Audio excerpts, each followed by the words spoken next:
Hi, it's Molly and welcome back to my channel. If it's your first time here, welcome. I am so excited about this video. It's all about how I changed my makeup from my 20s into my 30s, especially my late 30s. I feel like some of my holy grail products, some of my holy grail techniques just weren't working for me anymore, and I had to switch things up, so I wanted to share them with you guys. I do want to be really clear before I start this video that I'm in no way making fun of any other women, how they do their makeup, their techniques, etc. I just wanted to share the changes that I have made because some of the stuff that I did in my 20s is just not working anymore. So let's get started. This one is all about foundation. One of the biggest differences that I've made is that I now use a tool. So I will use either a jade roller for lymphatic drainage or this new tool that I got called a ZIIP beauty device, which apparently in 3 to 6 months helps rebuild all your collagen, which naturally plumps.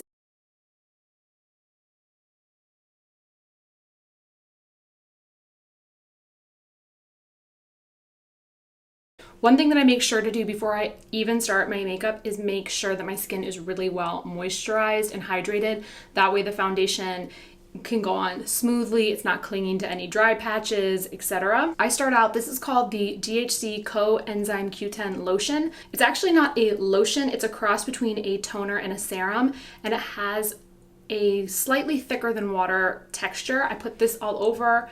It takes about 3 weeks and then you notice your skin is like super bright and bouncy. Then I use, this is the eye cream from the same DHC line. I love this line because it really makes your skin so bouncy.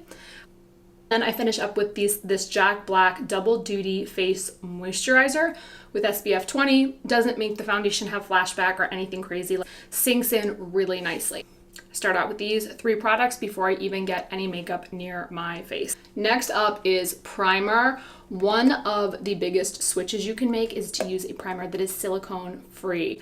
I do not like that feeling of silicone on my face. One of the things I noticed is that if you have a silicone primer on your face but not on your neck or chest, your face is gonna have a really blurred texture that doesn't totally look like skin, and then your neck and chest are gonna look like skin, and so it's a really weird juxtaposition. You can see what I'm talking about here. The skin on my neck and chest looks very different than on my face with the silicone. These are 4 primers that I really like.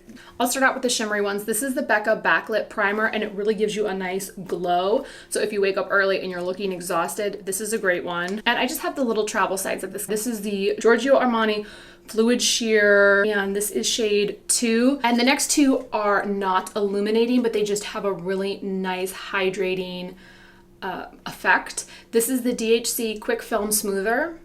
This is a great primer. And then last up, this is the Laura Mercier Foundation Primer Protect with Broad Spectrum SPF 30. Again, I haven't had a problem with flashback. Today we're going to use the Laura Mercier. You don't need a ton, just about a pea-sized amount. And I'm going to concentrate this where my forehead lines are and around my eyes. And then go down my T-zone where I tend to get really oily.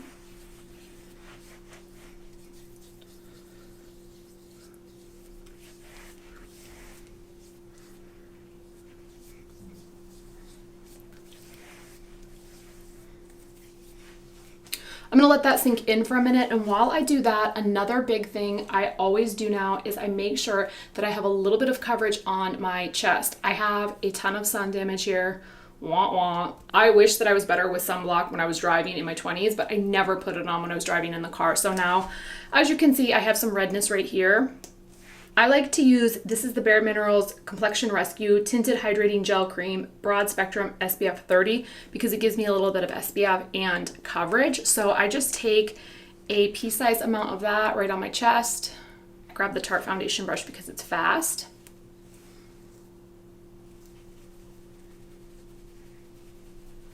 And I just blend this in across my neck and chest.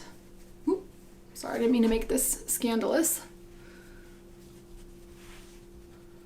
Not only will this give you that additional coverage and the SPF, but it just makes it so that you don't have a hard stop from your foundation to the rest of your body where it's really obvious that you have a product on. And I'm using the Scandinavia makeup finishing spray to make sure that this does not get on my clothes. And then finally, we get to the foundation. Now, if you want this Bare Minerals, you could absolutely use this all over. It's a really nice light coverage. Because I'm more fair, you can see a lot of the veins in my skin. I just don't have the pigment that covers a lot of those veins up. And some of my light acne scarring and my skin redness is more visible, so I prefer a little bit more coverage. My two favorite foundations are the CoQ10 Moisture Foundation. They also have an Aqua foundation, which is incredible. This stuff, liquid gold. It's excellent for dry skin, mature skin, or if you're on acne medication. This is a liquid mineral foundation. It has skincare level ingredients. It, I believe, maintains 80% of its moisture over 12 hours. So your skin just stays super plump and healthy looking all day.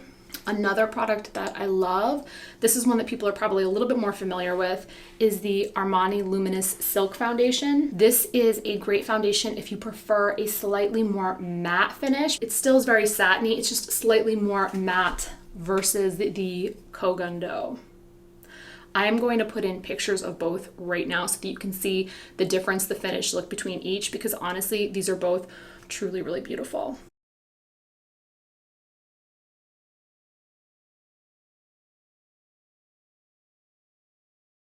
Today I'm in the mood for Armani Luminous Silk.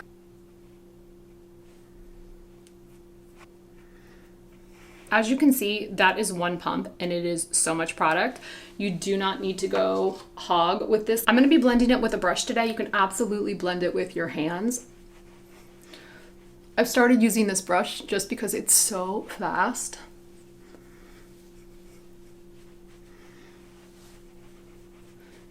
And I'm making sure to bring the foundation down my neck, meeting that tinted moisturizer that we put on earlier.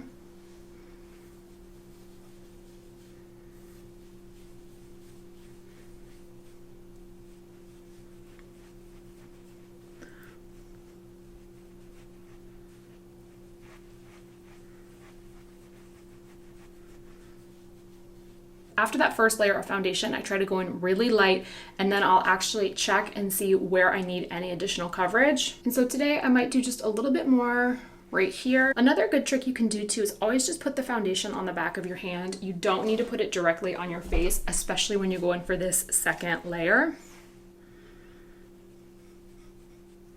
As you can see, I try to not go and put too much foundation around directly on my forehead. Like up here, that's fine, but I really try to not put a ton across my forehead where I do have more lines, and I try to not put any underneath my eyes because I'm about to go put concealer on there anyhow, and I just don't want to have a ton of product sitting across those fine lines, making it in any way heavier. And then you can just grab a makeup wipe and clean up your hand. Typically, I would go now and do my concealer, but that's going to be a separate video so that this one is not 17 hours long. So I'm going to show you how I set my T-zone and set my face without a ton of powder, because once you are over the age of 35, having all that powder, like if you are baking sitting there, it's not great. This is my favorite foundation trick to keep your skin looking really healthy and glowing and youthful without the makeup settling into fine lines. This is the Scandinavia, the makeup finishing spray. This is a great one for dry or mature skin.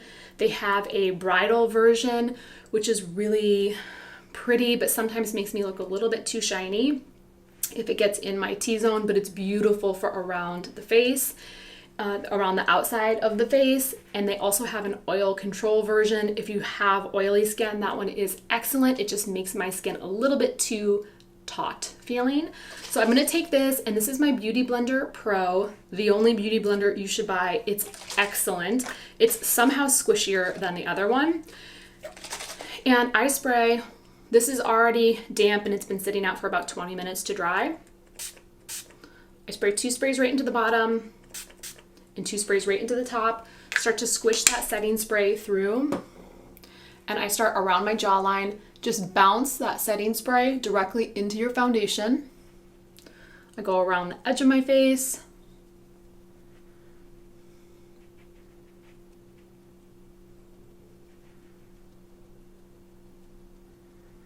This helps lock your foundation in, and you will use so much less powder. It is incredible. You can take the pointed side and go around your nose.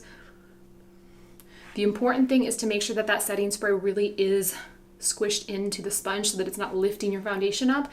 And as you can see, I'm gonna zoom in. When I say bounce your foundation, I just mean literally take your sponge and press it into your skin and up. So you can see how that's not lifting up any of the foundation, but it's pressing the foundation into my skin, so I'm getting that nice seamless finish. And now to superset that T-zone where I tend to get really shiny, I do use the teeniest amount of powder, but the setting spray helps so that you're not caking on powder everywhere. This is a new Hourglass translucent setting powder, and I love this because it does not get cakey. There's just enough in the cap, actually. I don't want too much. And this is my Wayne Goss number 2 brush. And I take a little bit. I like this brush because it's pointed, so it has a little bit more control, and I'll just go around the edge of my nose, around the beginning of my eyebrows. This is where I get really shiny.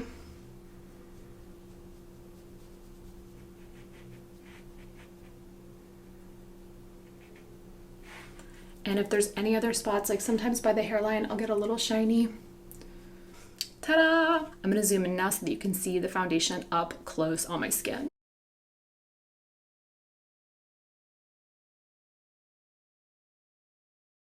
I love doing my foundation this way because I feel like my skin just looks smoother and bright. It's not settling into any of the fine lines, and it stays really fresh all day long. Let's go to the finished look right now. Thank you so much for watching. I hope that this video was really helpful. Please give it a thumbs up. It only takes a second. Subscribe so you get all the rest of the video. You can share these videos too, which I just realized. You just hit the share below and you can share it on Facebook, wherever you want. Thank you so much for watching. I will see you in the next video. Bye.